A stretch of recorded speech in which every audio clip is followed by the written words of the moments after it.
বাচ্চার মাথায় খুশকি কী করবেন? মাথায় খুশকি একটি বিরক্তিকর সমস্যা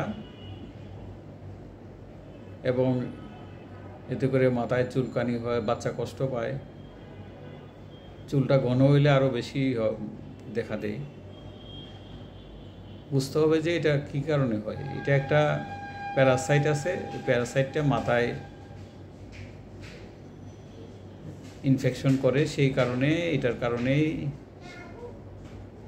এই খুশকিটা হচ্ছে। আপনি একটা শ্যাম্পু পাওয়া যায়, মেডিকেটেড শ্যাম্পু, এটার নাম হলো ডেনসেল, DANCEL, ডেনসেল। এই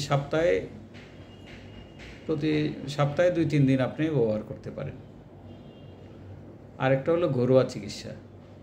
এই ডেনসেল ছাড়াও আপনি এই খুশকি ভালো করতে পারবেন। কীভাবে? আপনি ভিনেগারের নাম শুনেছেন।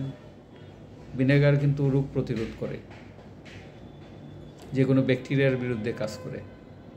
ভিনেগার কিন্তু খাওয়াও যায়, যেটা আপেল সিডার ভিনেগার, সেটা খাওয়া যায়। এই ভিনেগার কিন্তু রোগ প্রতিরোধী। আপনি ভিনেগার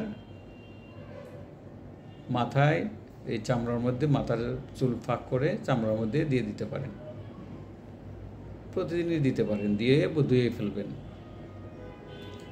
1 ঘন্টা রেখে ধুয়ে ফেলবেন, দেখবেন খুশকি চলে যাবে। ধন্যবাদ।